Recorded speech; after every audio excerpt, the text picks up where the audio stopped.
Gotta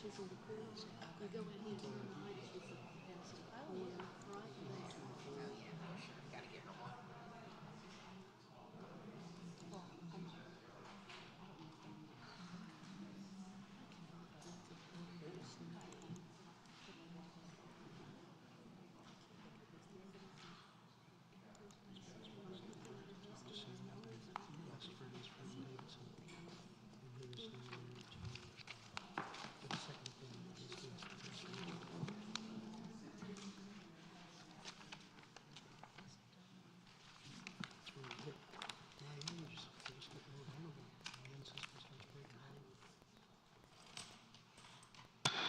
Good afternoon.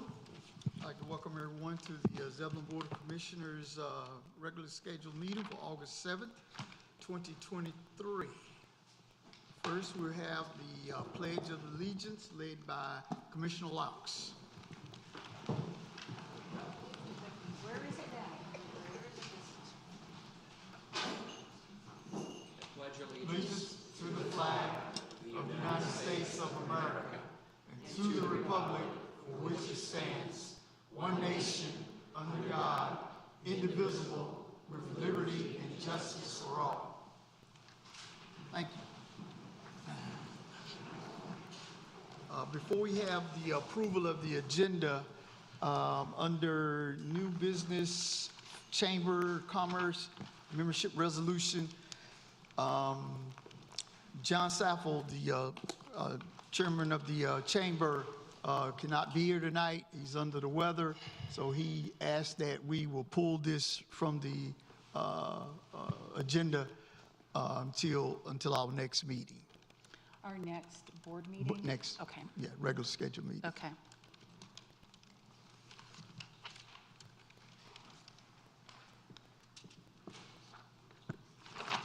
Mayor, I would like to pull from consent the monthly financial report, the donations and grants rollover, the project and program rollover, and the ordinance 2024-03, the budget amendment request from the Capital Reserve, as well as the fire contract renewal with Johnston County.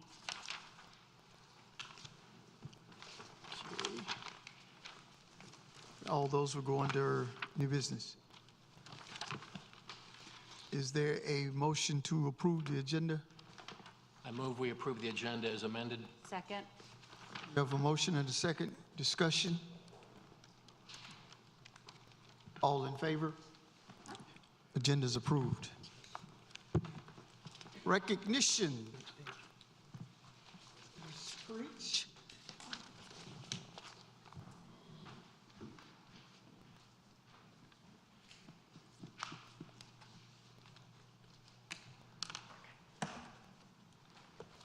I heard you must be tired. You just flew in. Sir, yes, sir. Yes. Zebulon, North Carolina proclamations. Brianna Creech, 2023 NCCAT Career Technical Educational Teacher of the Year finalist. Whereas Brianna Wilder Creech was born and raised in Zebulon, and whereas Brianna studied at East Carolina University, home of the Pirates, Appalachian State, home of the Mountaineers. Whereas Brianna was married and chose to raise her family in Zebulon, whereas Mrs. Creech spent most of her 26 years teaching at Zebulon Middle School, and whereas she has taught physical education, wellness, home economics, and now career technical education curriculum, and whereas Brianna has also provided a variety of opportunities for students through clubs and organizations like the HOSA, the FCCLA, basketball blocks, and FCA. And whereas when people are leaving the teaching profession, Brianna Creech has chosen to stay the course, making the profession better for both the students and teachers. Now, therefore, I, Glenn L. York, Mayor of the town of Zebulon, North Carolina, do hereby recognize Brianna Creech for her dedication and commitment to children and families, and the prestigious honor of being named a finalist for the 2023 NCCAT Career Technical Education Teacher of the Year. Signed 7th day of August 2023, Glenn L. York.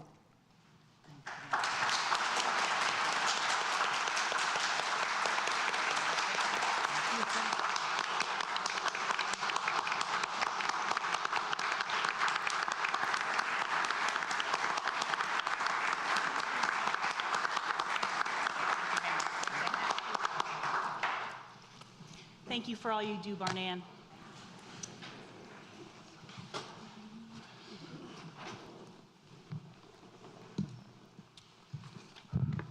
Next recognition, Main Street Project. Ms. Piner.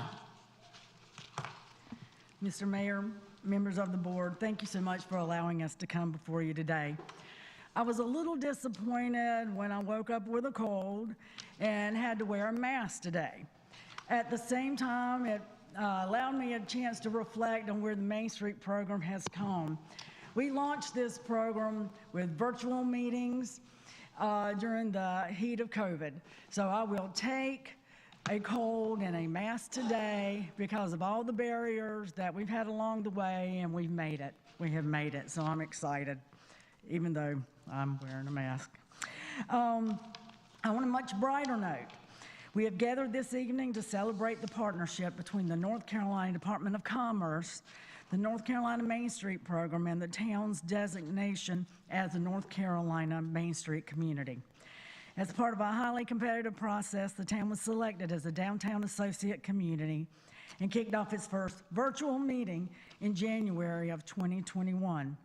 Since that time, Zebulon was fortunate to work with the very talented NC Main Street staff and the Main Street Advisory Board. We look forward to continuing the partnership and growing and strengthening downtown Zebulon's economic vitality through the context of historic preservation. At this time, I would like to recognize the Main Street Advisory Board members that we have here with us this evening. As I mention your name or call out your name, just stand. Crystal Flowers, Narcissa Johnson, Rachel Locke, LaTanya McCabe, Christine Ross, and Quinton Taylor. He intended to make it. He's probably running a little late. You know, I want to thank you for your hard work and dedication. We still have a lot ahead of us, but thank you for being there and supporting us. Thank you so much.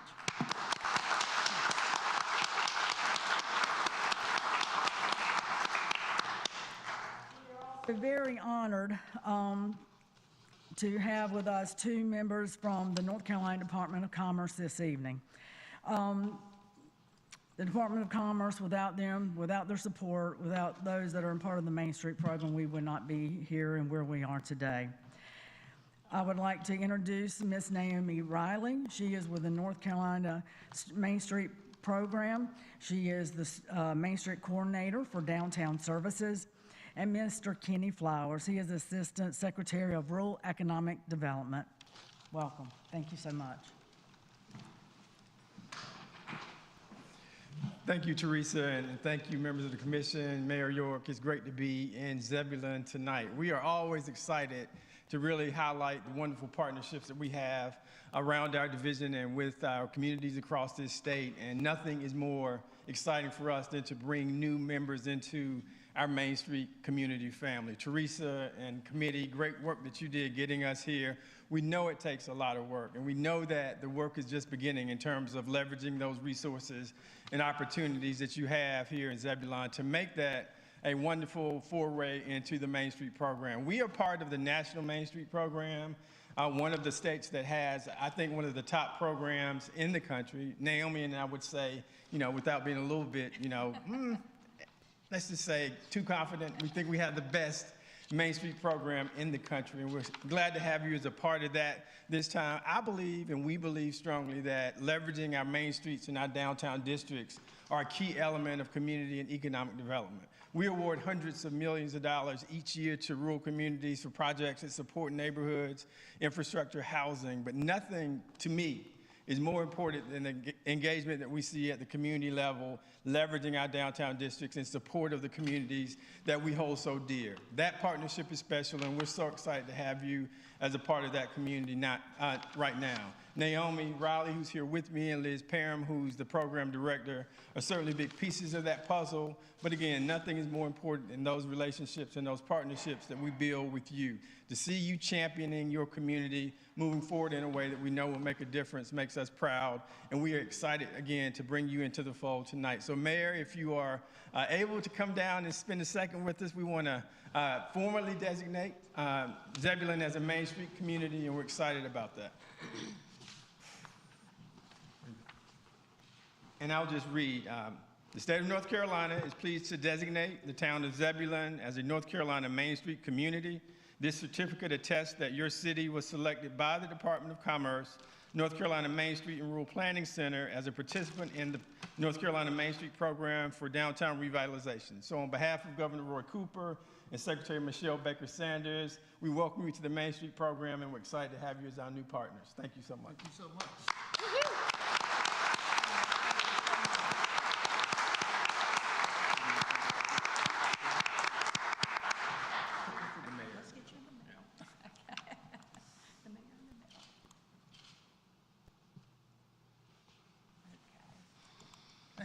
Thank you. Thank you. And thank you to all the members and all the hard work, because as it was said, this is no easy task. It takes a lot of behind the scenes to even get to this point, and we look forward to the future. I've seen Main Street work in other communities, and the enhancement it has done to the downtowns is wonderful. So we look forward to having the same thing here in Zebulon. Thank you.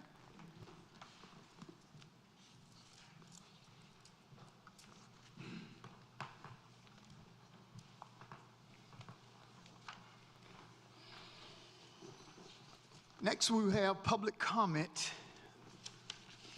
I have Ms. Susan Pierce.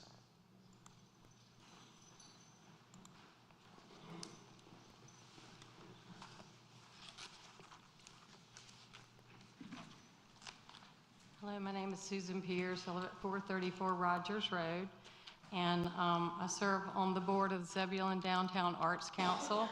I just wanted to update you about some of the projects and plans that ZDAC is working on. The first one you may have heard a little bit about is the asphalt art project. Sometimes this is referred to as crosswalk art or street murals. It's a painting program that we hope will bring some life into some of our downtown streets and eventually to some of the neighborhoods and communities. We will be conducting a survey to determine what our community would like to see represented. The survey will be available on our ZDAC website by the end of this week. I'm still working on tweaking parts of it. I appreciate the work of Commissioner Laps for being part of this project. Some other things that we're working on bringing some jazz and acoustic concerts to our downtown.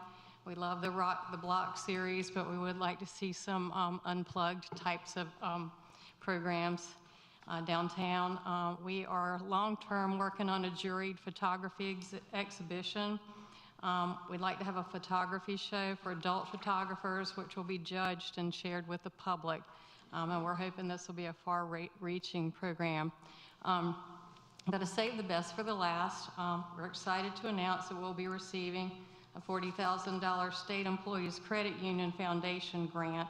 Is an organizational capacity building grant. Our goal is to have a Zebulon Arts Center where we can have classes, performances, and exhibits. This has been our goal from the very beginning of ZDAC. We were fortunate in the very beginning to be encouraged and supported by Mayor Bob Matheny.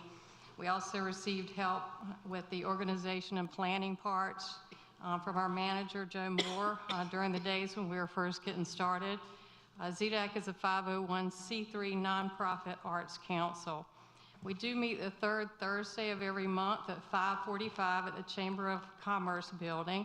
And we'd like to encourage our public, our artists, our art lovers, just people that want to dive into one of these programs to join us. Our next meeting will be August the 17th. I thank you for all of the support that you've given us over the years. Thank you.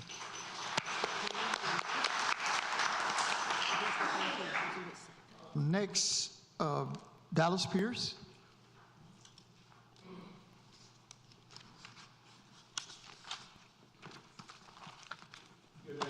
Mayor, members of the board, I'm Dallas Pierce Realty here of downtown Zebulon. I reside at 434 Rogers Road, also with her occasionally. I'm here before you tonight to speak about the Zebulon Main Street program on behalf of the Zebulon Downtown Merchants Association. We are a group of property and business owners in downtown Zebulon.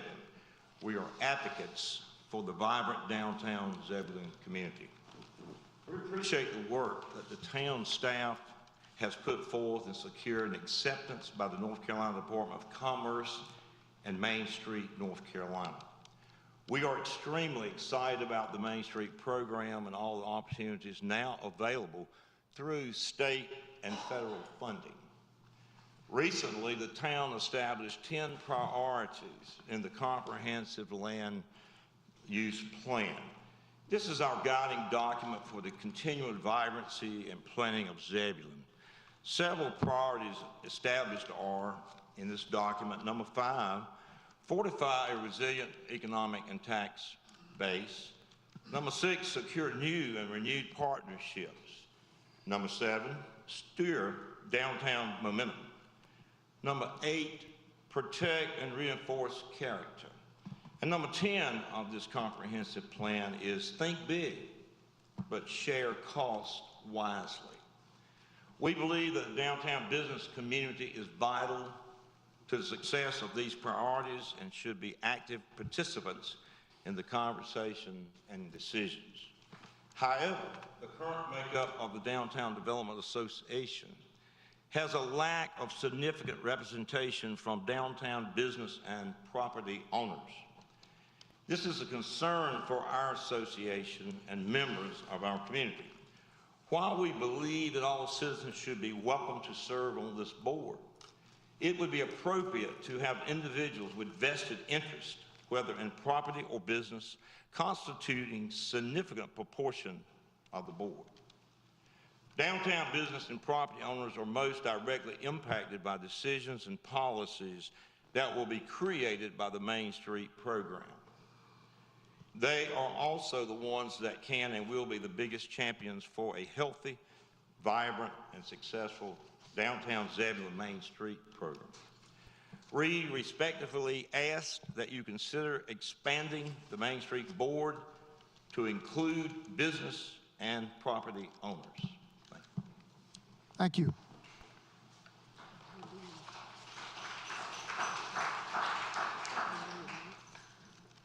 Next, Dale Beck.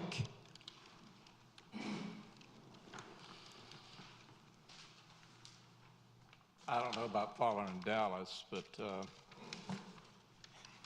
anyway, it's a little different being here. And tonight, I noticed on the agenda that we were talking about the manager's review. And I'd like to say some good things about the manager. I know it's not time for a review, but I think there's some things that you really folks ought to know.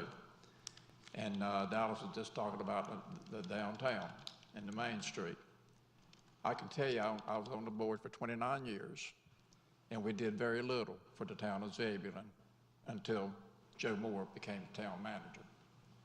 And so what you're seeing here now is a result of the leadership of Joe Moore.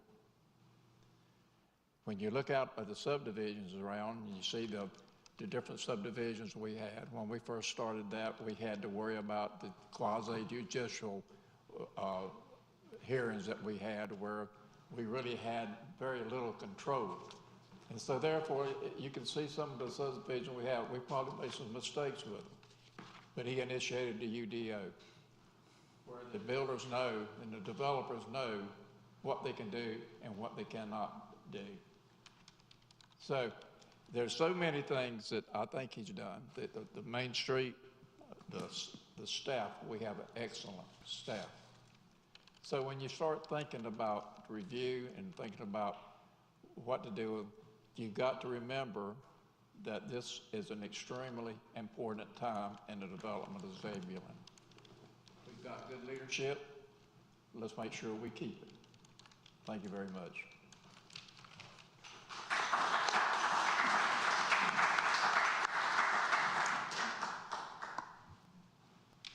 Any other public comments online or letters or emails? Yes, sir. I received one, and I'll read it now. My name is Ann Whipple. I am a Wake County resident. I am concerned about the chain of custody of the still shot photos taken of children at Whitley Park, Zebulon Community Park, and Gill Street Park. The project must be handled with the utmost of care for the safety of children. First of all, let me state that putting up cameras to take snapshots of children playing is creepy. There are other ways to obtain detailed park information. I do not want photos of any children haphazardly floating around digitally. Stolen or lost digital photos could be photoshopped in all kinds of despicable manners. President Biden administration reports that 85,000 children are missing in the U.S. due to human or child trafficking. This is deadly serious business. A recent documentary reports that the United States is the #1 customer of child sex trafficking victims. One child is too many. I would like a town resolution stating, 1, the cameras will come down on September 29th because September 30th is a Saturday. All persons reviewing and analyzing the still shots will submit a verified background check, including sex offender registry, to the town. The data gleaned from the photos will not contain any personal identifying information on children or photos of children. The photos or still shots will be deleted and completely destroyed by December 31st, 2023. The posted signs will be revised to include Spanish and a QR code in English and Spanish. Thank you for your time. Ann Whipple, Wake County, North Carolina.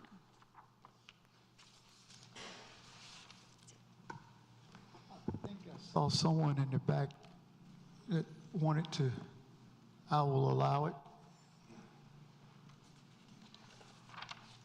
Your name and address, please. Hello, my name is Beth Fuller, and I live at 2044 Tulip Spring Drive. I'm in the Weavers Pond subdivision. I just want to come here tonight to talk about two separate things. One is our current homeowners association. I think the people may have said certain things to the town about it. I just want to let you know anything that I've ever had to put in or any requests that I've had to make has been answered quickly and responsibly, and I've always gotten resolved. The next thing that I think you'll be hearing about later tonight is Weavers Point, a new subdivision that they want to put up that connects to Weavers Pond. This, to me, would be a beneficial venture. It will increase our home values to have this in here. I would appreciate having a diversified housing. Currently, my family has been in Zebulon for generations, at least 3 to 4. And unfortunately, we're looking around to go to Wake Forest and Wendell where we can get more diverse housing. Our children are looking to live elsewhere where they can get more diverse housing.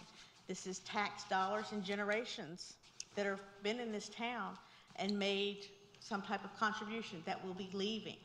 So I just would like to put forward to please listen closely about trying to get other types of houses that fit everybody. Thank you.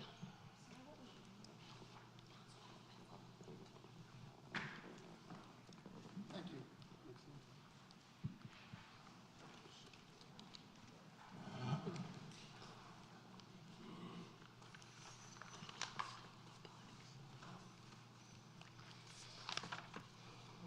Public comment? No one else for public comment?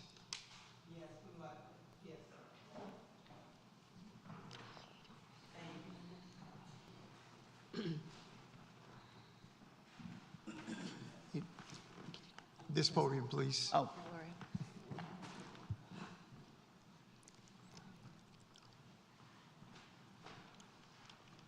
State your name and your address, please. Good evening, Gloria Whitehurst, 1317 Sasswood Lane. We were part of the Juneteenth Planning Committee. Miss Anna Jean Moore could not be here tonight. She had surgery. So we asked you to keep her in your prayers. On behalf of the committee, we would like to thank the town for partnering with us to do the Juneteenth. It was a really excellent event. We enjoyed it. We educated so many people and want to continue to educate people. We do have a few of the Juneteenth committee members here. Ask that they will stand.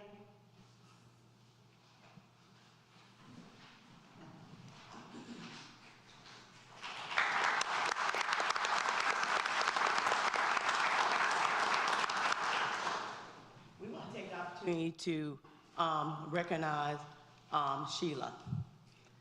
Sheila stepped in and partnered with us to make this event happen. I know people say that it was her job, but Sheila went beyond her job to help us make this event a success, and we are so grateful. So at this time, the committee would like to present Sheila, let me find the thing here, with the Lamp of Knowledge, because as she embraced her job, so Sheila, would you please come up? She's the director of Parks and Recs.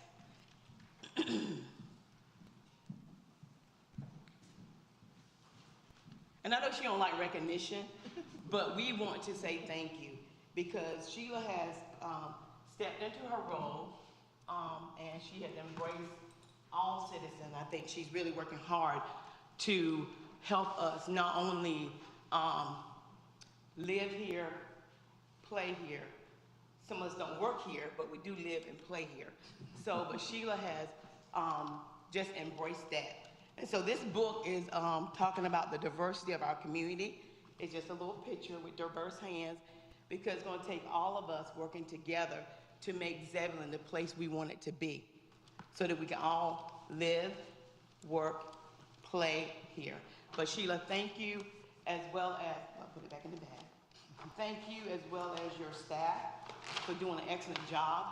I think you have the best staff here in Zebulon. They went beyond the call of duty to serve all the citizens here on Juneteenth. So it was a very diverse event, and we were very proud. I know she worked long hours to help us make this successful, and we say thank you, and we love you.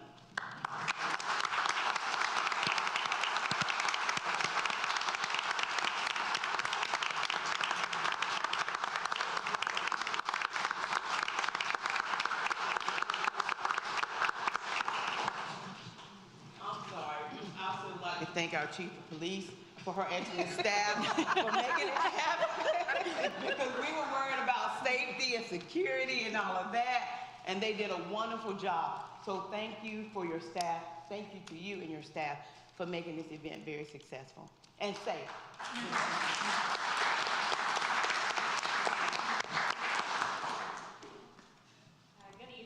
Kind of just tagging on a little bit onto Gloria. I'm Anjanae Joseph, 12 Iron Gate Drive. I am the co-founder and director of NC Community of Coalitions. We are a local nonprofit umbrella organization doing community organizing, outreach, community leader development, advocacy, and coalition building. We have a model community up in Wake Forest, the Northeast Community Coalition. We've been exploring and working with different organizations doing outreach events since last year. We've done about 5 outreach events, had the pleasure of working on the Juneteenth committee, and in our post-Juneteenth committee, we all decided that it was going great, that we wanted the opportunity to start a Zebulon outreach and engagement coalition to go into our vulnerable areas within our town and do some outreach, figure out the needs, the barriers, and get individuals to the table in this room, and to get them to the table to build some community leaders. And so we are in the very start of getting things together, but our first meeting, initial meeting, will be in September with some of our Juneteenth committee, and we definitely would just love your support. We will gladly come back and provide updates, but we would love to have your support for that coalition. Thank you.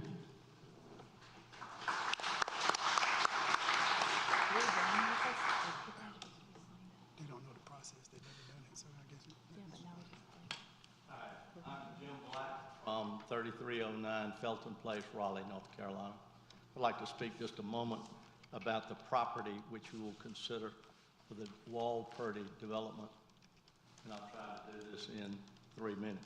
My wife is the descendant of the property owners, and if she were here, she could make it in 3 minutes. Any rate, the property has been in the Wall family since the 1800s. My wife's father, Roger Wall, was born there.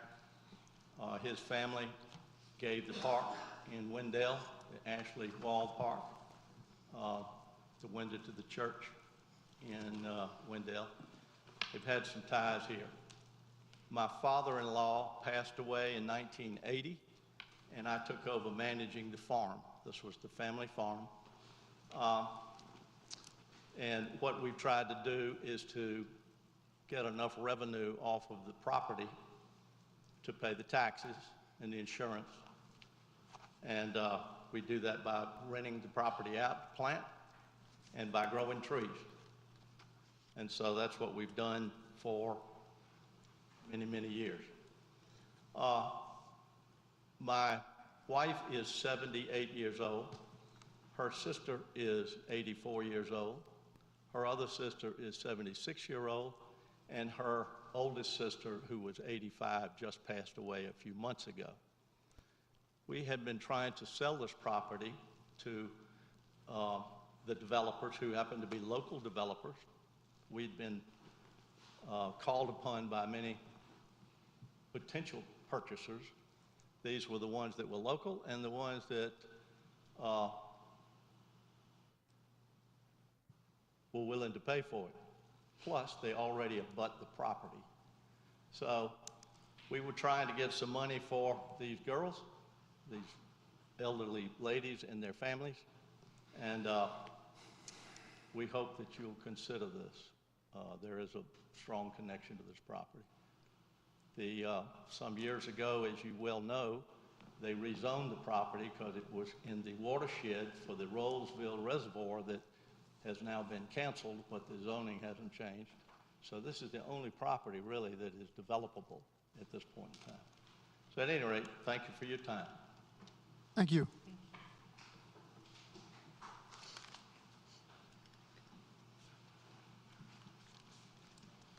Anyone else for public comment?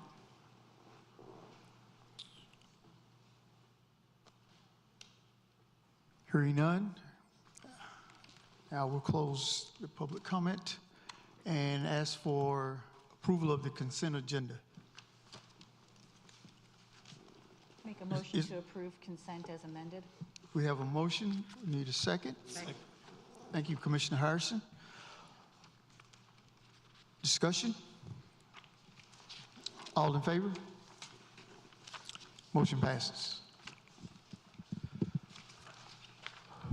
Old business. Good evening.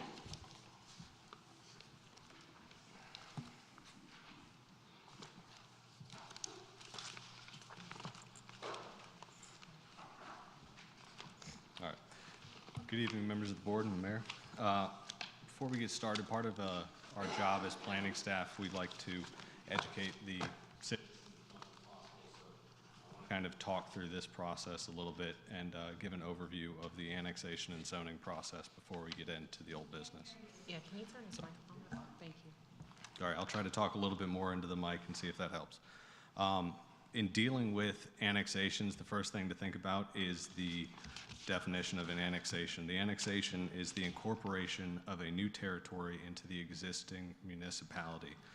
You can see on the map there, that is our existing corporate limits, minus a few things that have not been updated on the map in the most recent months. Our ordinance sets standards for annexations that have to be followed or should be followed. And walking through those, one of the first standards is that the annexation is approved by the owners, and maintains the signatures of all the landowners within the area to be annexed. The second standard that gets followed is that the area to be annexed can be adequately served by the same municipal services provided within the town's primary corporate limits. The third standard is the debt obligations from serving the subject lands do not exceed the anticipated revenues to the town. And the final standard is that the public health, safety, and welfare of the town's residents and the residents of the land proposed for annexation will be best served by the annexation. Once you have a rezoning or an annexation, then you have the ability to zone the property. In some situations, you're annexing a piece of property that's already in your extraterritorial jurisdiction. In other situations, you're dealing with something that is outside of the jurisdiction of the town and has to be rezoned from a county zoning standard. Zoning is simply the application for an amendment to the official zoning map. Just like annexations, rezonings have standards that are established by our ordinance. First being that the proposed conditional or proposed rezoning advances the public health, safety, and welfare of the citizens. That the proposed rezoning is appropriate for its proposed location and is consistent with the proposed goals, objectives, and policies of the town's adopted policy guidance. The third is that the rezoning is reasonable and in the public interest. The fourth is that when we're dealing with a conditional zoning, is that the concept plan associated with the conditional zoning is consistent with the ordinance. And the fifth being any other factors the Board of Commissioners may determine to be relevant. So to kind of wrap that together and get it in a more easily understood process, I put this together.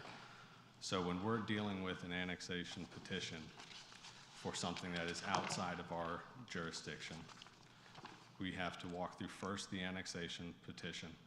We have two processes that we can go. We can either approve it, or deny it.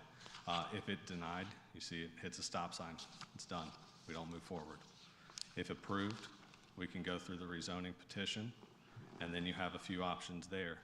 You can approve a rezoning condition, and they can continue forward to construction plans and things like that that would be dealt with at the staff level. You continue the discussion of the conditions. In a meeting like this, it would continue to the work session on the 17th. Or you can deny the rezoning. And if you deny a rezoning, to get a little bit into this one, if you deny a rezoning and you do not rescind the annexation at the same meeting, you would be left in a bit of limbo where that property would be within our corporate limits and it would have no zoning. And after 30 days by state statutes, that property would have no zoning and would basically be a free-for-all. So it would be in our corporate limits, but have no rules. So that's why rescinding the annexation at the same meeting is an important aspect if it's denied, or if the rezoning specifically is denied. So in walking through that, then I want to kind of answer any questions you guys have, if you have any, about annexation and rezoning process before I get back into the old business. Any questions from the board? Commissioner Baxter? No, I have no questions. Commissioner Miles? No questions at this time. Commissioner Clark? No questions. Commissioner Harrison? No questions. Commissioner Laux? No questions. Great. All right. Now getting into the old business. So we're talking about ordinance 2023-06, which was continued from the May 1st meeting where it was tabled. This is the Walpurdy annexation. The subject property is at 0 Weavers Pond Road. It is adjacent to the Weavers Pond subdivision. The applicant itself is the Weavers Pond LLC, and the property owner is the Walpurdy Family LLC. The property itself is about 43.61 acres. Walk through, there's a better site shot looking at it. You'll see that the only two access points for this property are on Yulee Drive and Weavers Pond Drive that connect into this portion of the property. When talking through the annexation standards again, I want to reiterate the points that we follow. This has to bear the signatures of all landowners within the area to be annexed. We have to, the area to be annexed can be adequately served by the same municipal services provided within the town's primary corporate limits. The debt obligations from serving the subject lands does not exceed the anticipated revenues of the town. And fourth, the public health, safety, and welfare of the town's residents and the residents of the lands proposed for annexation will be best served by the annexation. So,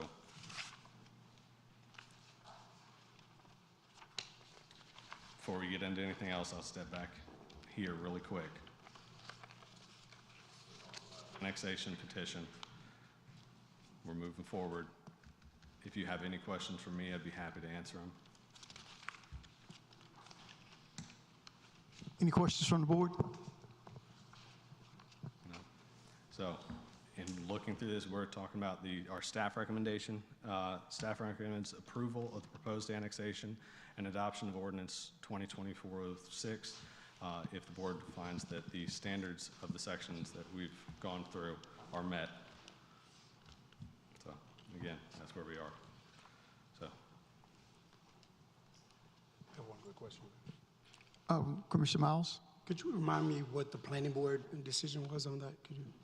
The board did not hear the annexation itself. The planning board heard the conditional zoning, and so we can get to that when we go through the conditional zoning, but I can, if you'd like, I can tell you how they handled the conditional zoning. That would be greatly appreciated. Okay. Thank you. So the planning board, I'm going to pull up my notes. And again, this was just dealing with the conditional rezoning, not the annexation, because the planning board does not hear annexation hearings.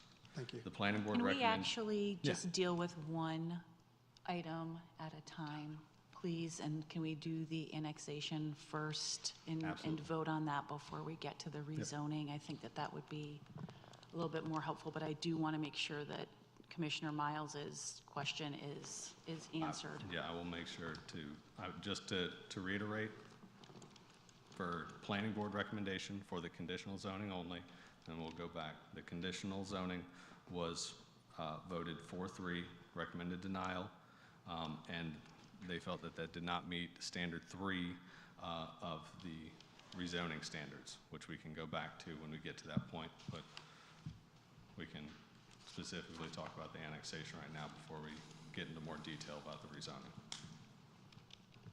Thank you. Mm-hmm. Any other questions for the annexation?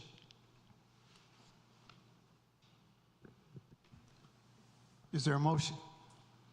I hereby move to approve ordinance 2024-06 for the annexation of Wake County PN 179770137 into the Zebulon corporate boundaries, finding that the standards of section 2.2.2G are met. We have a motion. Is there a second?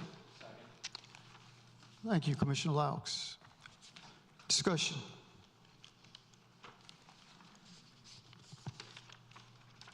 Ready for a roll vote? Commissioner Baxter? In favor?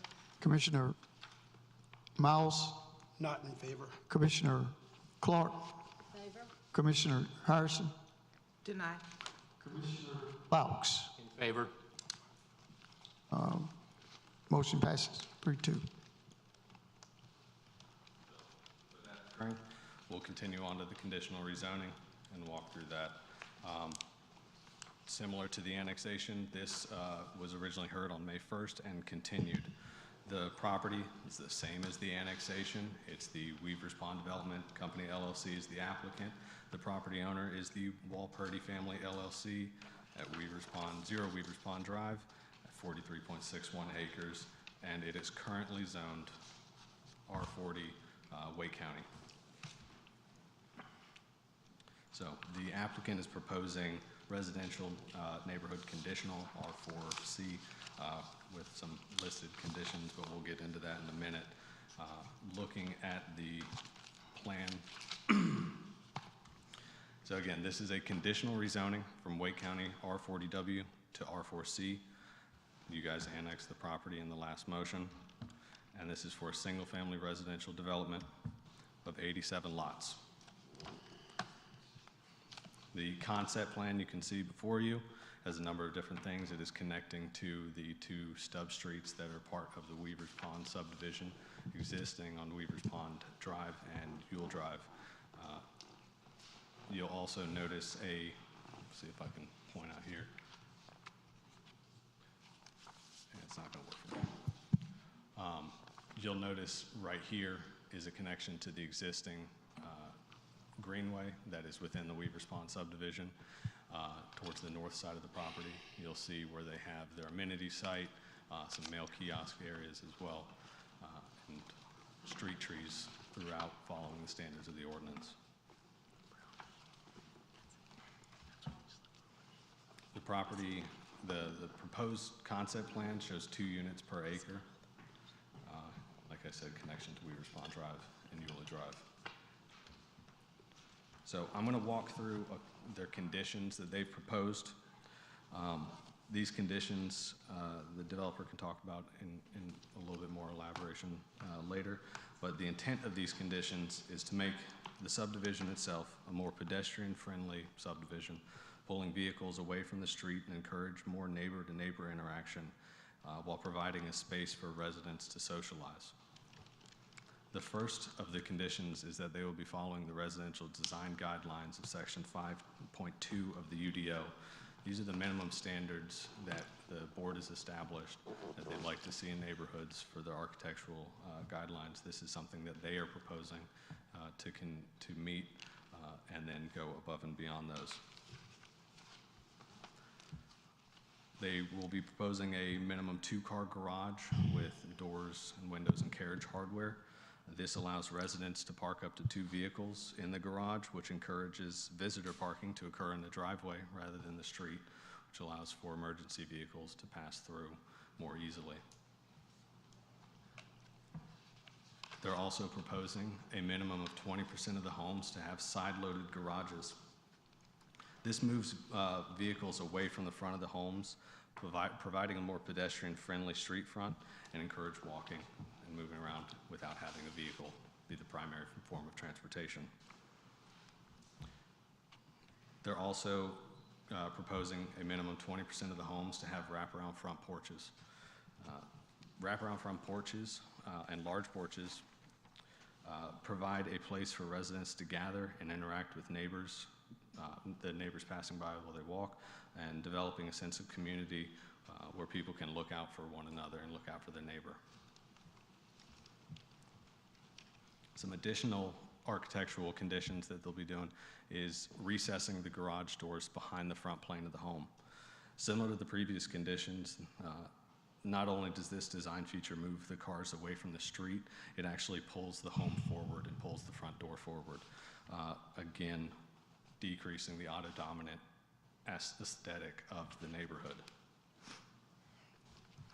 They're also proposing cement fiber siding with either brick or stone accents and restricting to no vinyl siding permitted within this neighborhood.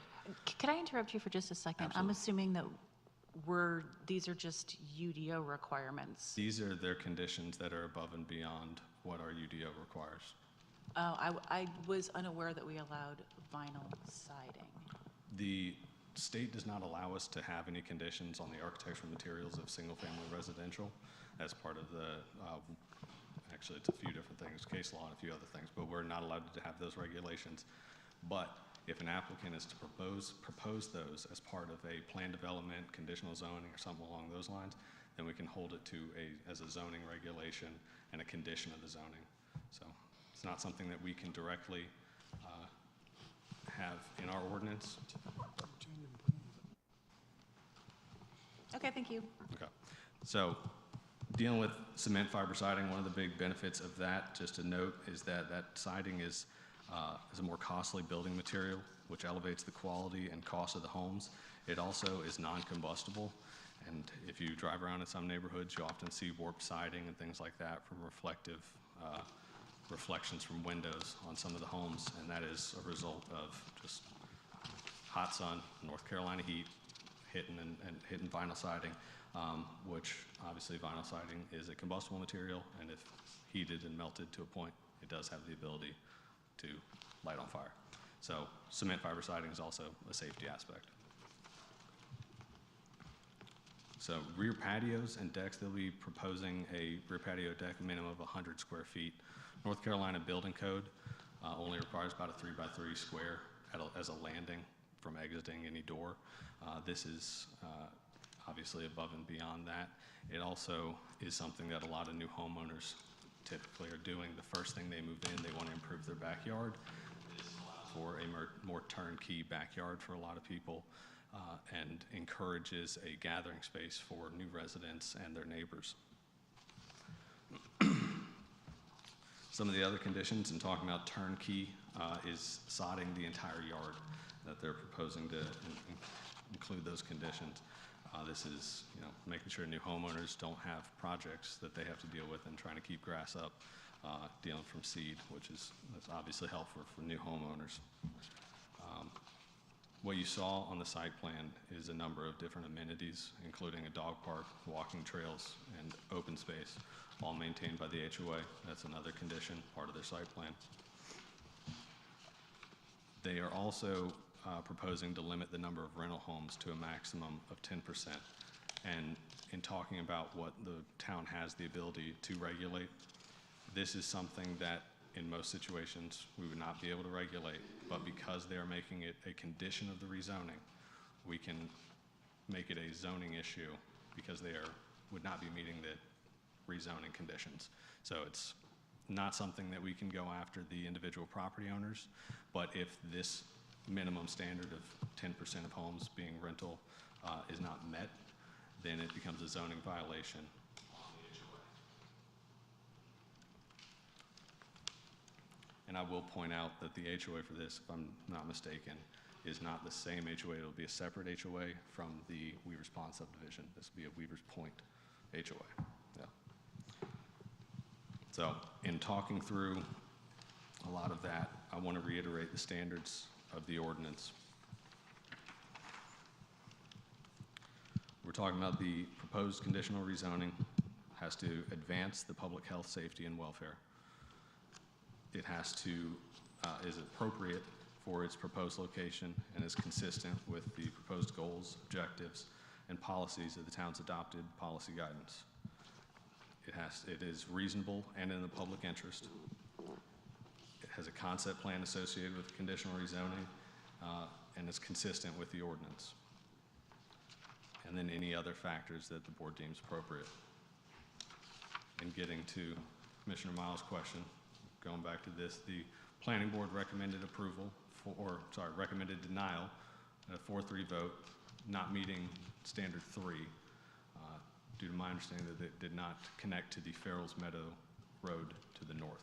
So they did not believe that it was reasonable and in the public interest because it did not connect to the road in the existing neighborhood to the north. For this item, the staff recommends approval. It is consistent with Goal 1 of the Comprehensive Land Use Plan, as well as policies B, E, and H of that plan, and the housing and neighborhood sections of the comp plan, as well as meeting the standards of section 2.2.6K of the UDO, the standards I've gone through multiple times. So here's where we are. Here's where it stands. We've dealt with the annexation. We're now dealing with the rezoning petition. You have the 3 options before you. Actually, 4 options. Approve a conditional zoning. You can, as presented, you can approve as amended if you have any amendments that you'd like to make and are approved by the applicant. You can continue the meeting to the August 17th work session to continue the discussion of conditions, and it's important to continue the meeting of that so that if you do not come to a conclusion, you would still have the ability to rescind the annexation at that meeting, which again is the 4th option, denial of the rezoning and rescinding the annexation. Does the board have any questions for me before I turn it over to the applicant? Commissioner Baxter. So as far as when this was initially set forth, I'm going to assume that it was prior to the approval of our utility allocation policy? Correct, about a month before the utility allocation policy became, yeah.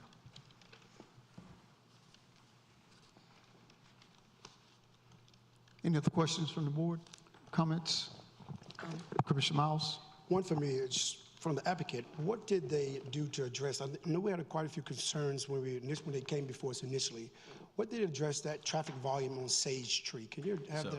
they've got their little presentation that they're going to do after. If you have any questions for me, I'll be happy to answer them, but they'll do their presentation, and then you can ask them any of those Okay, well, questions. on the behalf of the municipality, on the town, what did we find out? What did they do?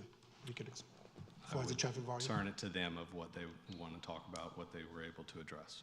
Okay, but for the planning department, what did they acknowledge to us that they did? Is there anything that they gave us? Not at this time. Okay, thank you. Commissioner Hawks? Another question, Adam, is we have another subdivision we approved previously where we also have a limitation on the number of rentals.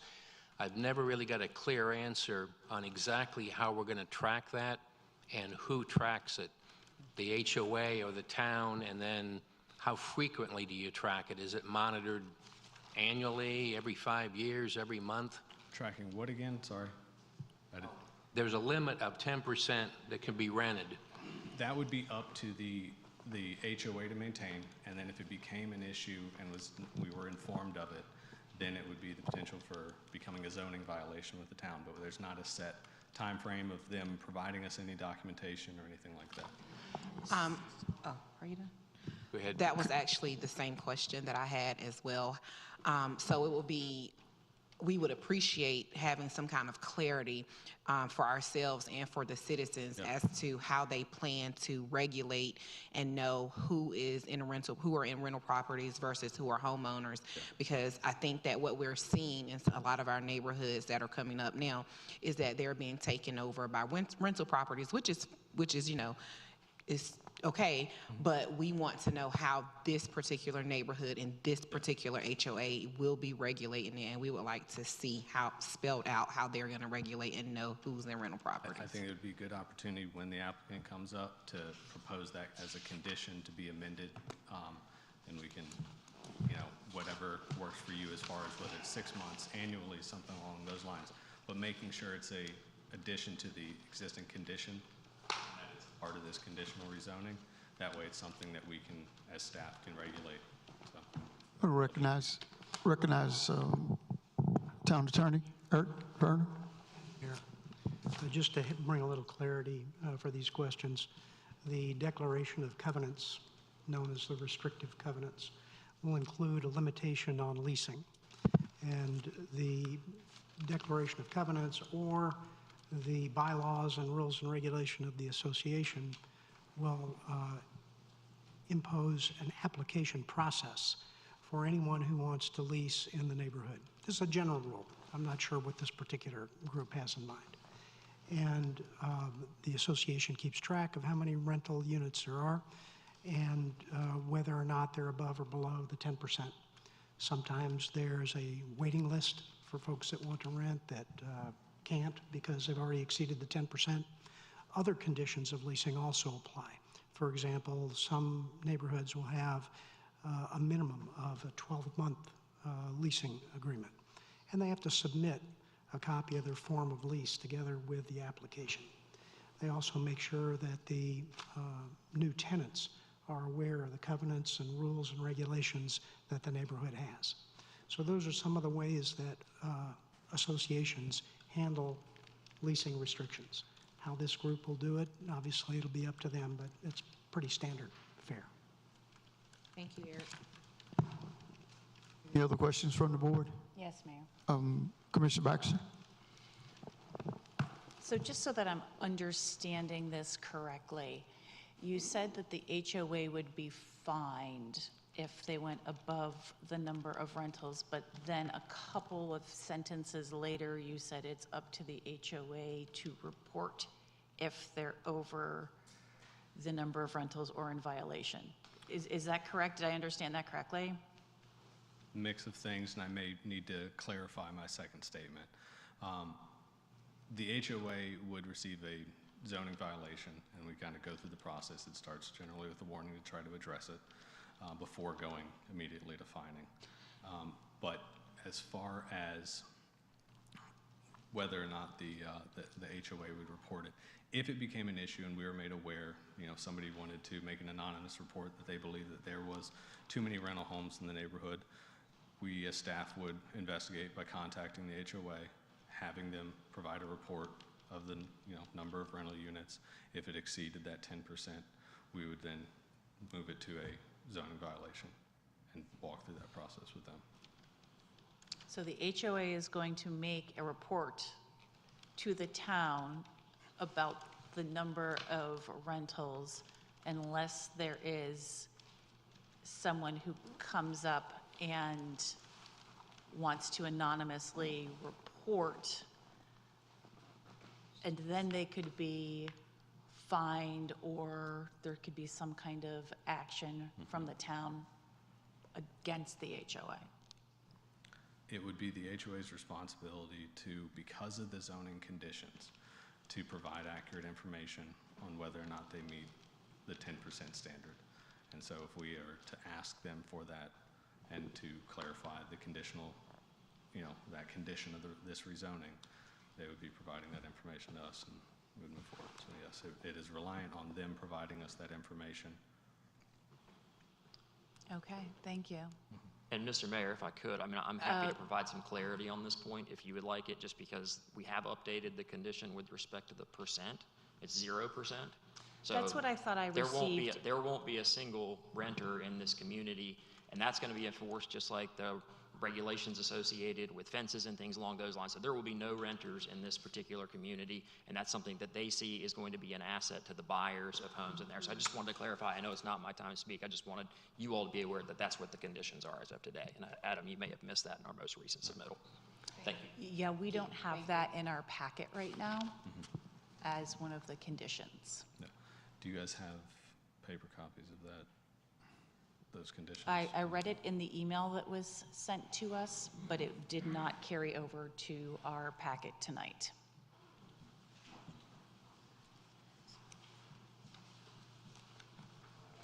If they don't have... Question, if I may ask you, Adam, what is the current restriction on how many homes of the 87 would have to be sold before an HOA is put in place? Because we do have a problem with subdivisions that it's been years and there's still no HOA. That we do not have a regulation on. That is up to the property owner when they choose to turn over to an HOA rather than just be the developer. Can a condition not be put in place on when the HOA has to be in place? Any condition can be put in place as long as it's agreed upon by the applicant. So, right, thank you. If you guys are ready, they can kind of walk through and deal with the amended conditions. Are we ready to hear from the developer at this time? Can we get someone to make copies for us of that, please? Have enough with you.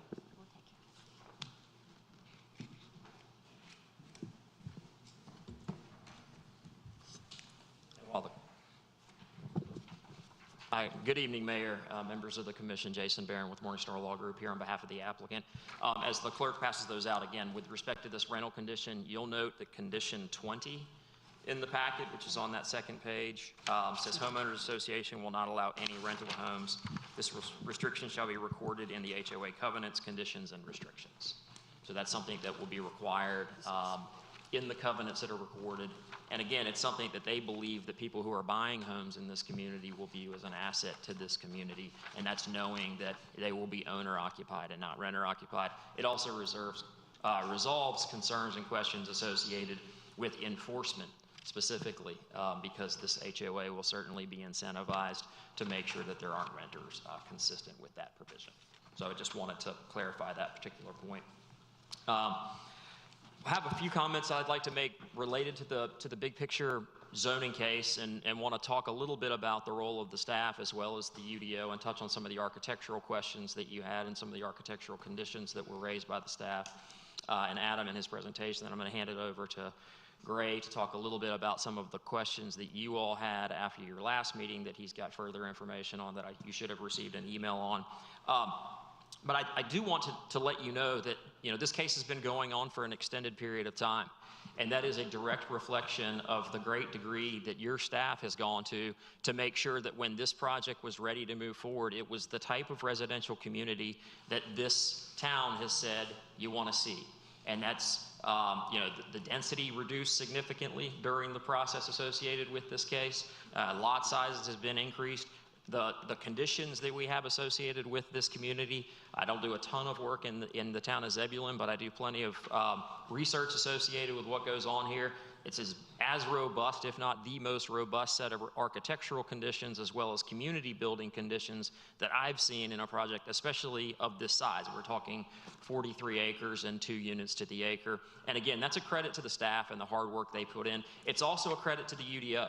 The UDO, as was noted by the staff in response, Commissioner Baxter, to your question, the General Assembly a few years ago took away the right of local governments to enforce architectural conditions with respect to single-family detached and townhomes. So towns have no ability to do that for properties that are already zoned. The good news is we're going through a rezoning process. And so that provides the opportunity for the owners of the property through the developer to be able to offer zoning conditions that can be adopted as part of this process and approved as part of this process. And then the town has the statutory authority to be able to enforce those architectural commitments. So I just wanted to clarify that particular point because I do think it's an important part not only of what the UDO says, because essentially what your UDO says is here's a whole host of things that we would like to see as projects move forward, but it kind of recognizes that you don't have the ability to do those things unless a forum like this exists where the owner can say, okay, the town says this is what they want to see, and that's what we're going to do. And the conditions that are in front of you with respect to architecture in this case not only incorporate all of those minimum standards that you've asked for, it also exceeds them in a number of ways with respect to the wraparound front porches, the minimum lot sizes, also with the side-loaded garages. And so I do think it's an important point not to be lost in this, and that speaks to the type of residential community that you're going to get here. This isn't just a further extension of development that's happened in this area. It really is going to be the type of community, it will be kind of a cut above the rest of the offerings or a large number of the offerings that are in that community today, and we think it will complement what is there now. What's there now is a really nice community. This will provide people who are living in that community who want to stay in the community some residential options to be able to move up so they don't have to move out of Zebulon like you heard from one speaker earlier tonight. It will complement the existing housing base in that area and do so in a way that will make the town proud. The last point that I want to get to is certainly not maybe the most compelling reason in the eyes of the town, but reality is this site is zoned for residential development right now. Now, granted, it's zoned for residential development in Wake County, but it's zoned for 1 unit to the acre. And if the owners wanted to, if my client wanted to, they could move forward and develop 43 homes on this 43 acres and go through the county's process. What would happen is connections would be made to the existing street network. You'd have, instead of having curb and gutter, you'd have grass swales and ditch sections. You wouldn't have you would have any of the architectural commitments because again, just like you all, the county doesn't have the ability to enforce the architectural commitments that are in front of you tonight. And that's just a statement of reality. And so I recognize greatly, I've been doing what I do for over 20 years, I recognize greatly the tremendous commitment that you all have as elected officials to ensuring what happens in your community is right for the community.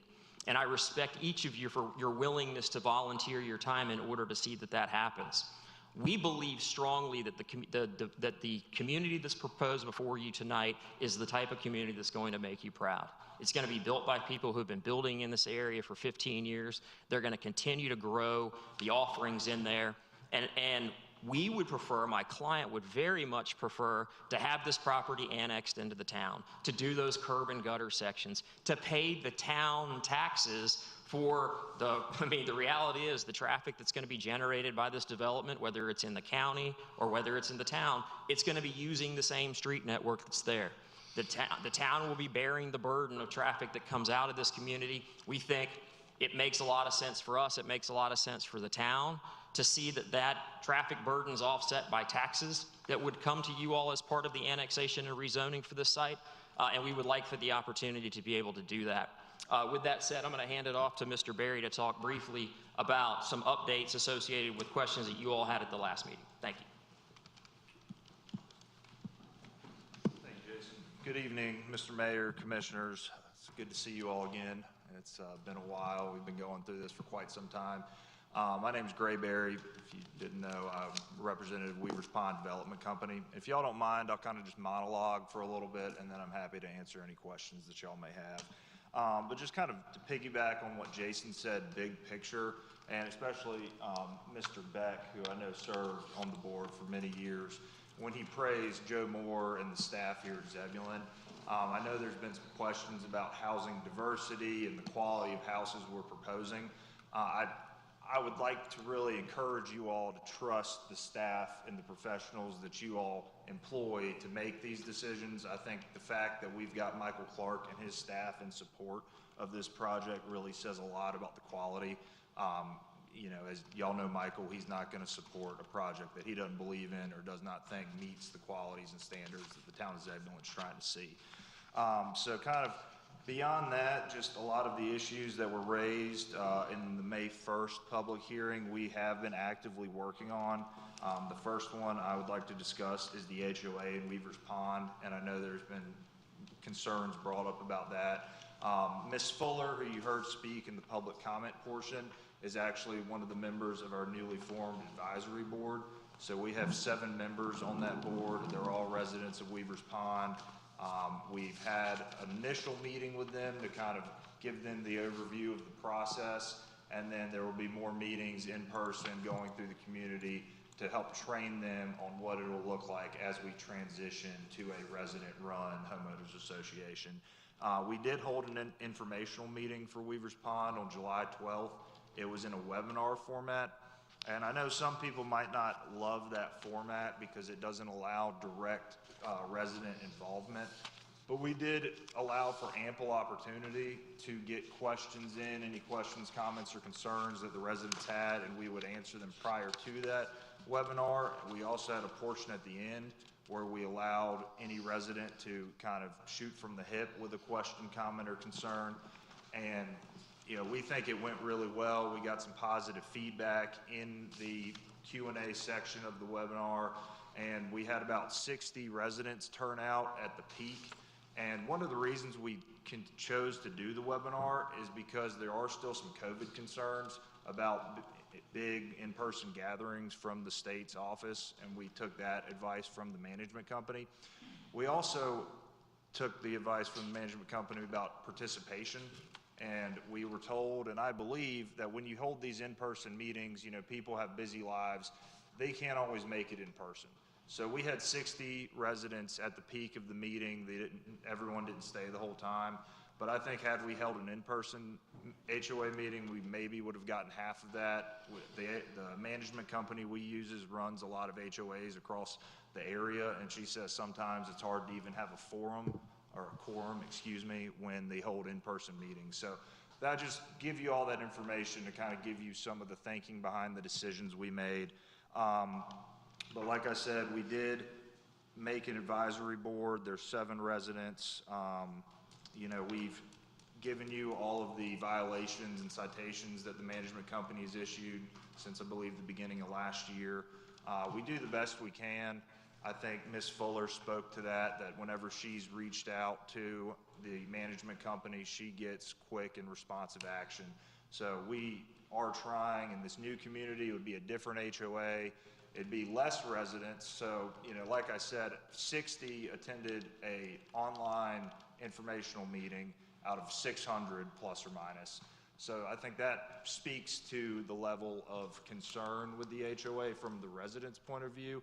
And those 60 residents didn't show up with pitchforks and really try to nail us. Most of the questions that we got were just information about, you know, upcoming development or, you know, pool furniture, what could we build a structure on the sports field when we took over the HOA? Those sorts of things. So I just kind of want to speak to the narrative that's been brought up that the HOA has been run poorly in Weaver's Pond and that the management company does not listen, because that's not what we're hearing from the residents. And in a subdivision like this with only 87 residents, it would be night and day, I believe. And, you know, we as the developer managing that HOA would not be in control for nearly as long as we have been for Weaver's Pond. So I think those are just some important points to make on the HOA topic. Before we continue, I know that there were attendees from this board, and I just am curious to know how they felt the meeting went.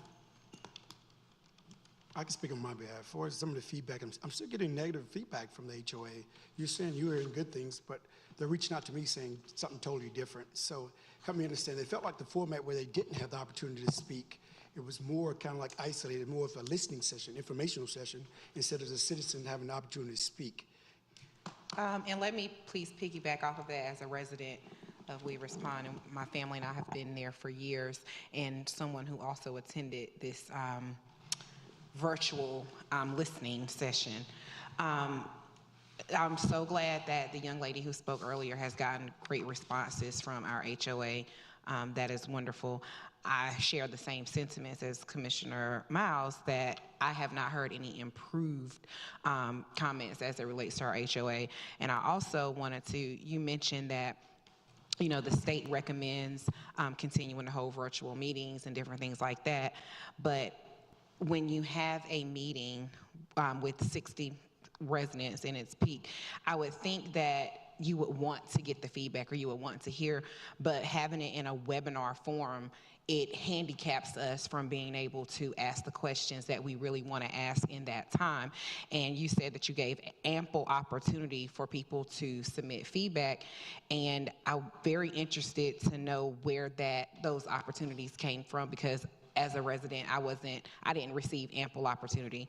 And also, the next time the HOA decides to have a meeting with residents, I think it would be a very good idea for them to ask the residents in what form they would want to have the meeting, whether it's virtual or in person, because that then reflects that the HOA cares about what the residents in the community has to say about the community. I think that's a fair point. I can't speak to your experience. You know, I'm happy to answer any issues that y'all bring up, but the young lady who was up here earlier, Ms. Fuller, her experience is it's been good. I think we sent out an email. I apologize if you didn't get it, but there was an email that went out prior to that informational meeting and said, please submit any question, comment, or concern that you may have for us to answer by X date. I can't remember what that date is. I did receive that email, but I was looking for the ample opportunity to submit. So I did get that one, and that just didn't reflect ample opportunity to provide feedback. So thank you for that. We did receive that, and it was posted in our Facebook group as well, so we were able to submit. So thank you. So we wanted to do that to get, you know, any questions that we could get on the front end to have answers for, but then anybody who didn't get a chance to ask a question prior to, we opened up the meeting at the end for just a free Q&A session, and we tried in real time to answer any question that came in, and then made the commitment that if we didn't get to that question or answer it fully, we would go back. We had all the questions, you know, that we could go back and look at, and we put out answers to those, and they should have been posted to the community website. Sorry. Please. I haven't seen that. I haven't seen the answer to the questions, and it has not been posted in our community forum, but I'll expect to see that soon. Well, it should be, because I know there was a lot of interest in getting those questions answered, and the management company was really on us to get the questions answered right after that meeting ended, and we did, so, and maybe some Please check technical- into that for us. Yes, Thank you. ma'am, I will.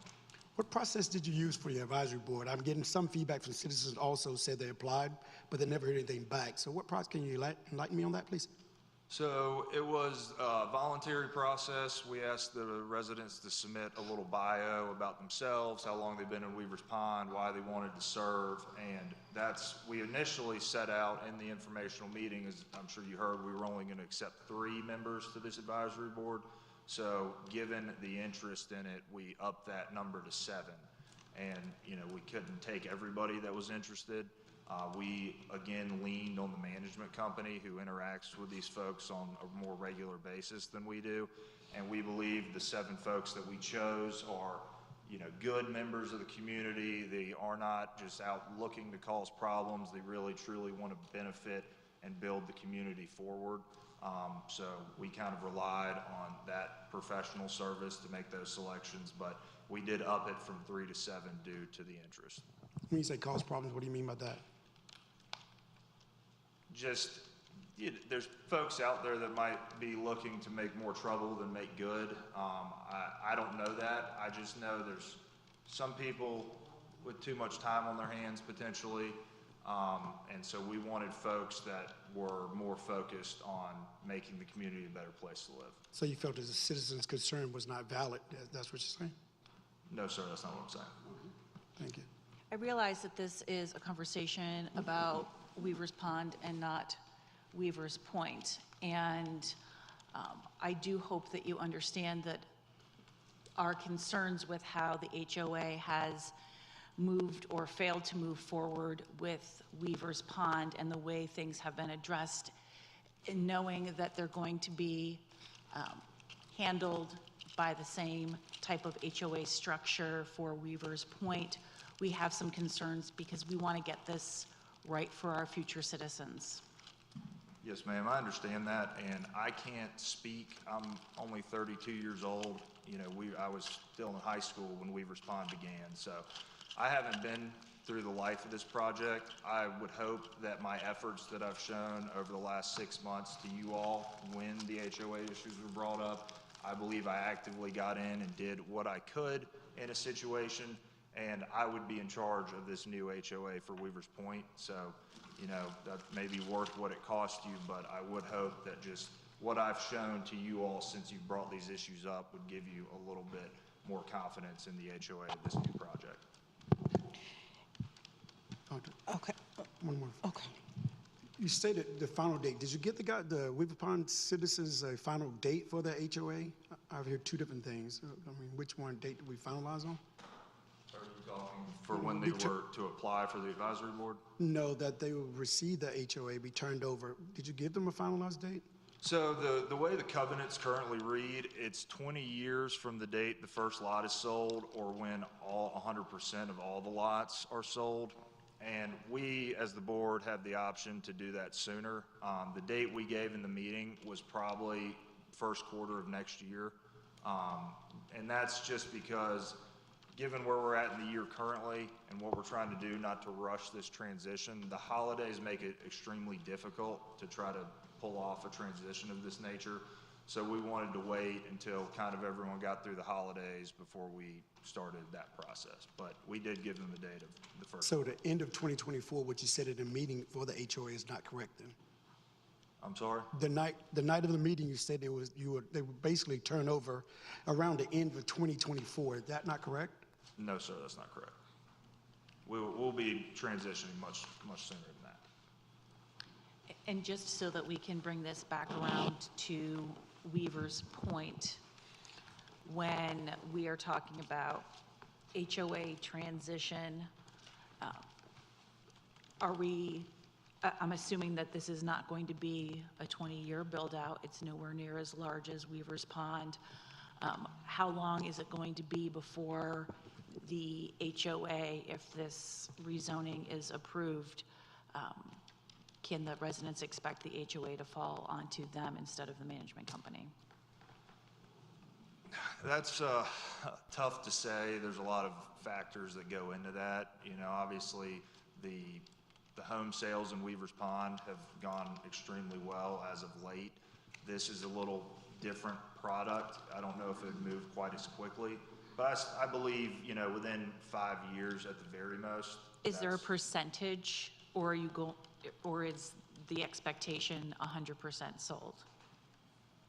That's kind of the expectation, and just kind of the rationale behind that is because we don't want to turn it over too early, because we as the developer, we've been subsidizing the HOA and Weavers Pond for all these years. You know, if we turned it over in the second phase, those 50 residents would be responsible for all the open space, all the amenity areas, the pool, all those sorts of things. So we don't want to put them in a bad situation, and we wouldn't want to do the same thing here. So we like to be able to get everything done, including the permanent pond conversion, because those are very expensive and time consuming.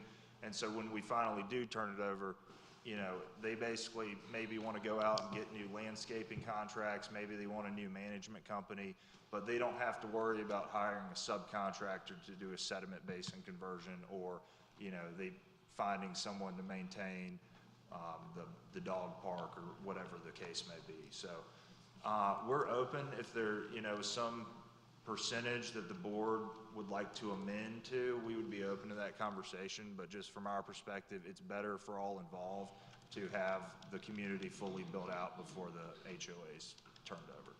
Thank you, and thank you for allowing me to interject Yes, while ma'am. we were talking. I'm sorry. Commissioner Laux? Two questions. I'll ask the first, let you answer, then I'll ask the second question.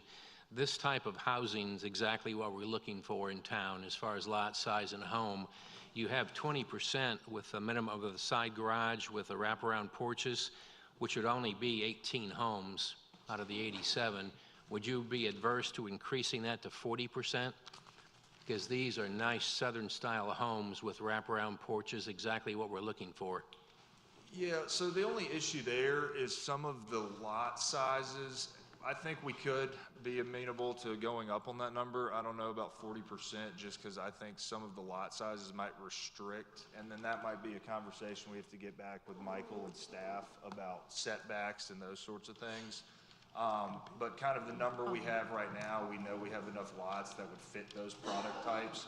And I think we have a few more, so, you know, I think safely I could say 20 we could go up to without having to do a lot of setback adjustments and things of that nature. But, you know, that's definitely a conversation we would be open to as well. All right, question two kind of piggybacks on what Commissioner Baxter said. Weavers Pond was originally approved 18 years ago, back in '05, and as we know, it kind of went bust in '08 because of the economy, and you guys been building for 15 years now. We really would like to see an HOA or at least an advisory group in place much, much sooner, just so they have some input. How would you feel if, when this hit 25% build out, that at least an advisory group be put together? So you're talking to some citizens if they have any issues. Yeah, I have no problem with that. And I think another kind of amendment to the conditions we could make is that the HOA, I know this was brought up when the staff was discussing, but the HOA would be required to be in place before the first certificate of occupancy is issued, just so there's no, I think you might have brought up that. And then, you know, also about the rentals, I think it keeps it a lot more straightforward, the fact that we've done away with rentals entirely. But if there does want to be some sort of amendment where the HOA needs to report the homeowners every 12 months, we'd be open to that as well. I think that way it stays on the radar screen, otherwise everyone forgets that somebody's supposed to do it. Yeah, we have no problem with that. But once again, this is the type of inventory we're looking for, the type of subdivision. Well, we truly believe that, and that's kind of the overarching point that I'd like to make, and kind of as Ms. Fuller had said, and we've heard from some other folks, but we, and as you know, we discussed in our meeting that day, Commissioner Laux, is we want to build a community. We believe Weavers Pond is building a community.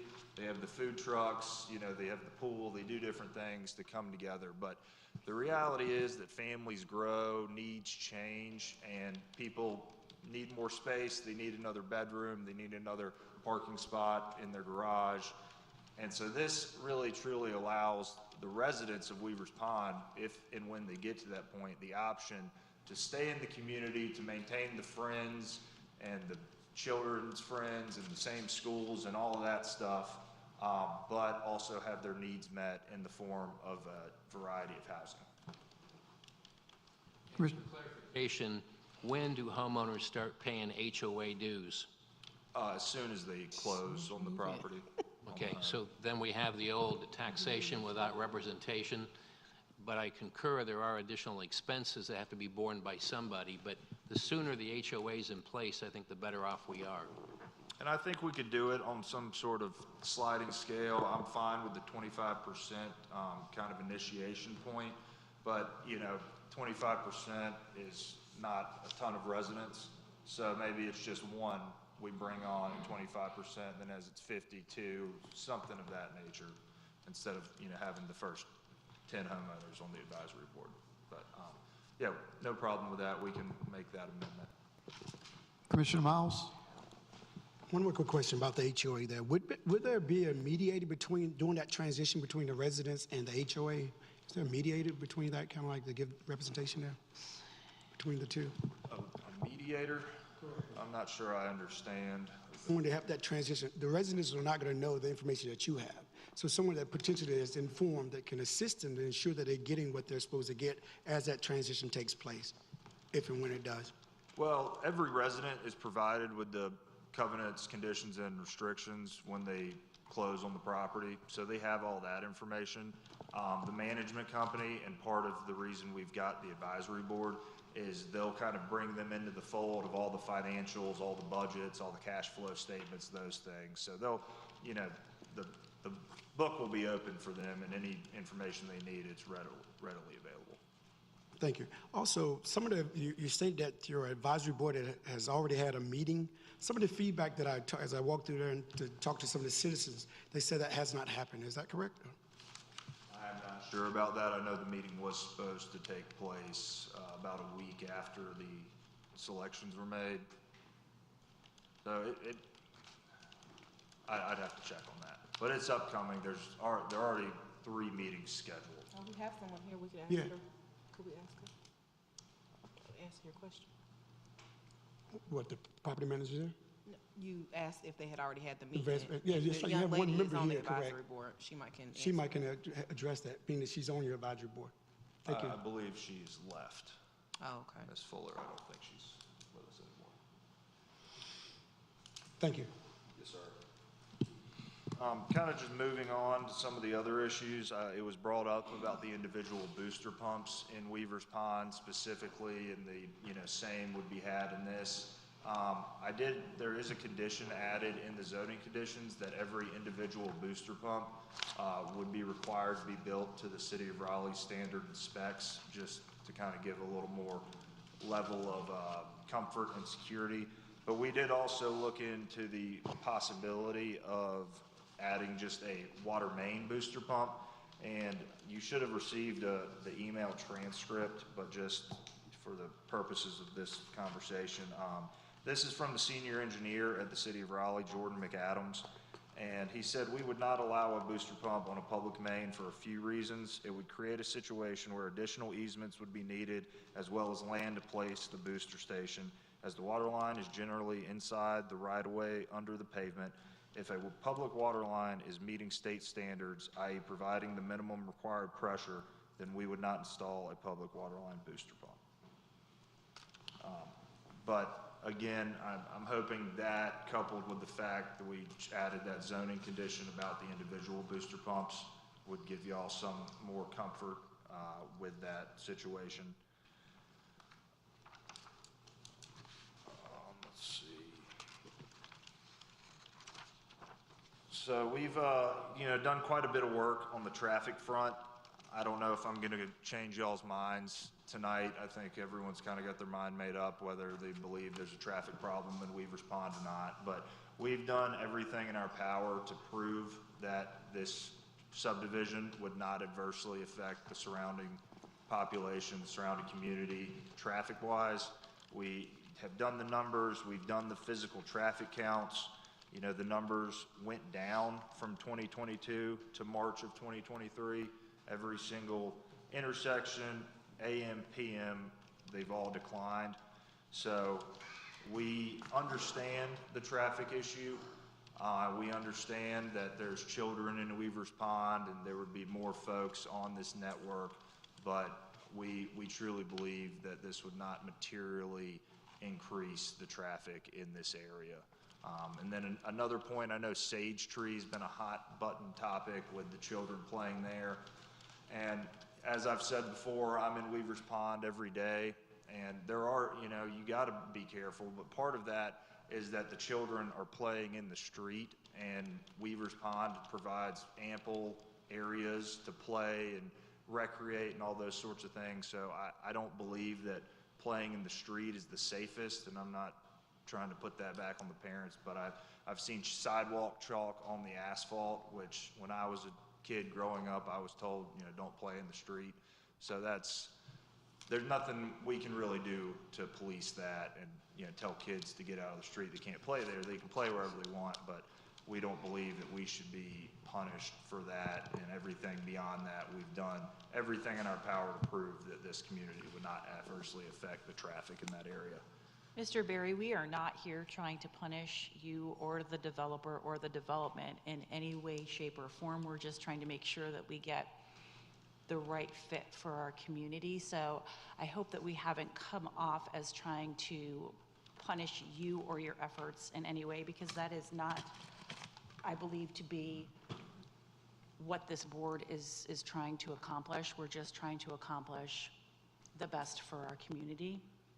I appreciate you saying that. I might have misspoke with punish. That might have been a bad word to use, but I feel strongly about this project. I do believe it is in the best interest of Zebulon. Everything I've said, I think it would be a great addition to this area. You know, everything that's been spoken about tonight with the Main Street community and all those sorts of things. You know, you need housing stock of this nature to maintain and retain residents, and then the things that have been discussed earlier tonight can continue to grow and to thrive. When you have a community that's kind of a bedroom community where people hit a certain point and then have to move on to other municipalities that have other options, you don't have the ability to build that community atmosphere in downtown. And Zebulon has a great downtown. It has so much potential, and I truly believe this community would really set the bar for other communities coming into Zebulon after this. You know, if this is what is being approved, that's kind of the precedent that's being set. So I think you'd start to see a lot more of these sorts of developments if you do approve this tonight. Remind us once again, what's the price point of these homes, please? So that's a little more difficult to say, but as you've heard, as Adam so eloquently kind of went through all of these zoning conditions and the fiber cement and the raised stem walls or brick foundations, all of those things are just added costs. And these home builders don't build for free, so whenever their costs increase, the sales price also has to increase. So I would anticipate these. We've got homes in Weaver's Pond that are selling for $450. I think this would be, $650, $700 kind of starting price point. Yeah, the last point I was going to make is about the diversity of housing supply, but I think we've kind of beat that horse to death. So I'm happy to answer any other questions that you all have. So the big issue that my main concern last time when we got together and spoke about the development was the access points going outside of the community. And right now everything is just, all of the entrance and egress has to go through Weaver's Pond. Of course, those were stub streets that, that was part of what we expected. But I also know that it is getting more and more difficult every time we add a community, especially when we're adding a community to a community, for our emergency services to be able to reach certain points. And I want to feel comfortable that not only are citizens going to be able to get into and out of the community the easiest way that they can, but that our emergency services can access houses within this community without it adding a significant amount of travel time. Because as we know, and we've heard many, many times, that moments matter when someone's having a heart attack. If someone's house is burning down, I want to feel very, very comfortable that our fire department is going to be able to get there in a reasonable amount of time. And I don't want to put an undue burden on our emergency services because we weren't able to figure out additional entrance and egress points. Yes, ma'am. And I can't speak to the response time. I believe in that May 1st meeting, the fire chief or the police chief said that the response time would be somewhere in the neighborhood of 3.5 to 4 minutes from a voluntary station maybe on 96. I don't want to speak for him, but I can say for this community, I think one of the big things that would help just the response time is that there's off-street parking. There's little bump outs for parking. We've got some parking spaces. We have a very large parking lot at the amenity area, and none of those things are in Weaver's Pond. And even though there's no on-street parking allowed, it still happens, and that's what causes a lot of the congestion. You know, we're realists. We know people are still going to try to park on the street here, but we think by the addition of these little bump outs and some parking spaces scattered throughout the community, that will really open the streets up, and you wouldn't see as much of that congestion in this community because of that. But again, I can't speak directly to the response times of the emergency services. And may I ask if either the fire chief or the police chief has any additional thoughts as far as increased times? And if not, that's okay. Because we've heard your thoughts at earlier meetings. Okay, about the same as what you said before. Okay. Really, you know, I know we beat this horse too, but the new accesses to Highway 96 and through Pierce's Landing to get to Pierce's Road, I truly don't believe those access points have been fully realized by the community. I think as people start to use those more, it will take a lot of the pressure off Pippin Road. You know, I think that Highway 96 access was what the fire chief said it would be used to serve this community. So we do believe those are assets to kind of spreading out the congestion and the traffic. Any other questions from the board? I have one more about the buffers on the eastern side and the southern side of the property where Weaver's Point is going to be abutting Weaver's Pond. Can you talk to me a little bit about what those buffer details are? So we, I believe Adam might be able to speak to this a little more. It's directed by the UDO. I think it's a type A buffer. It's 10 feet wide. It's, you know, the idea was it would remain with natural vegetation. I think the rule, please correct me if I'm wrong, is if the natural vegetation is taken away, it needs to be replaced, something to that effect. So we'd be adhering to that. That's, I think, a UDO requirement. Correct. Obviously, we're always want to see the mature trees be used first before just planting new stuff. I've got Kate pulling up the standards so I can quote them specifically. But yeah, I believe it is a type A buffer, which requires some shade trees and some understory as well as some shrubs to complete the total buffer. Because you're creating a brand new development with a brand new product offering, and there just seems like if it's a type A buffer, there's not going to be a lot of opacity between those two distinct product types. Well, just from a market perspective, we don't want, you know, houses backing up to each other where, you know, residents can look out their back windows and see their backdoor neighbors. Mm-hmm. So just from a pure marketability standpoint of this project, we'd want to increase that buffer to limit that. I think it's also worth noting that Weaver's Pond has a 30-foot buffer around it along the southern and eastern boundary. And so then this would be, it'd be in total a 40-foot buffer on those two boundary lines. Do you mean western boundary? Yeah, okay, I'm getting a nod. Okay. Yeah, okay. So that would be for a total of how much buffer then? 40 feet in total.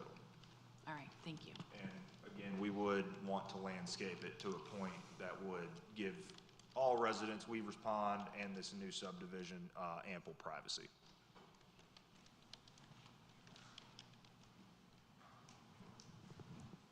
Thank you. Any other questions from the board? Comments?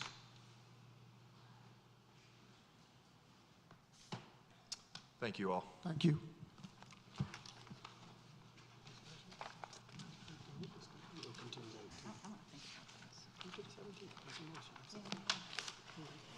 Back to the options that you have before you. You have approving a conditional rezoning as presented by myself. You have the option to approve the conditional zoning as amended by them, and we may get some clarification on the specific conditions for percentage of the J drives, the side load garages and stuff like that before we get to that point. So I want to make sure we have the conditions clarified and spelled out specifically before we move forward. You also have the option to continue this meeting to the August 17th work session to continue the discussion on conditions, and you can also deny the conditional rezoning and then rescind the annexation. So it stands where you would like to move forward. If I may just say one more thing about the amendments, other than the HOA commitments that we made, we would be willing to up the 20% to 30% if that would so please the board. Is that for both? Is that for the driveways? Driveways and the porches. Okay. So that would be about 20, 25, 27 of all. Any other questions, comments from the board? Is there a motion? I make a motion that we continue the meeting to August 17th work session to continue discussion of the conditions. We have a motion. Is there a second? Second. We have a second. Is there any discussion? Commissioner Laux? Yeah, what information would we be seeking or discussing between now and the 17th? Okay, if you completely understand, go ahead and clarify me everything that he stated that he would do. Okay, break that down for us, for the board, please.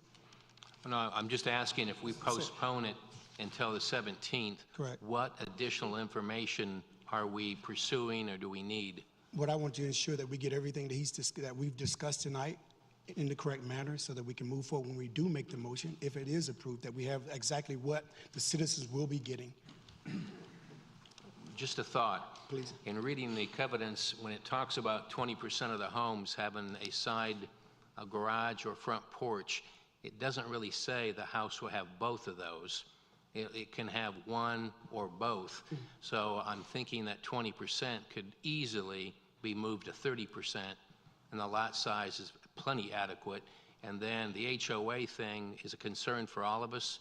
So maybe we consider a condition that when 25 certificates of occupancy are issued, there be at least one advisory board member working with a property management firm.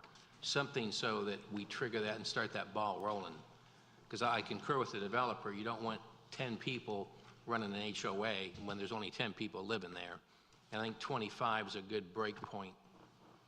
And we also committed to setting up the HOA before the first CO was issued and annually reporting on the rentals, even though there are no rentals, but just to give everyone a little more comfort with it. So I think those were all the amendments that we agreed to. If we like those in agreement, we can add those amendments to the motion, if you're still comfortable.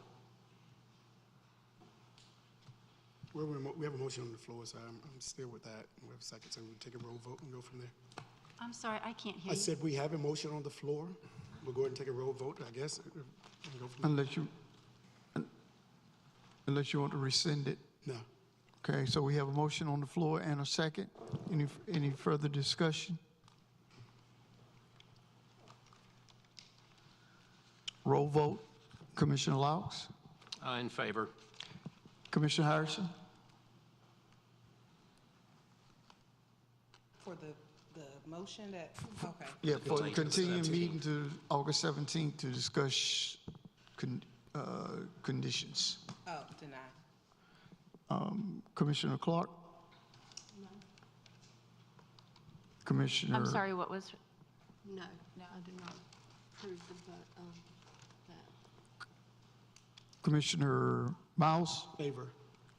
Commissioner Baxter?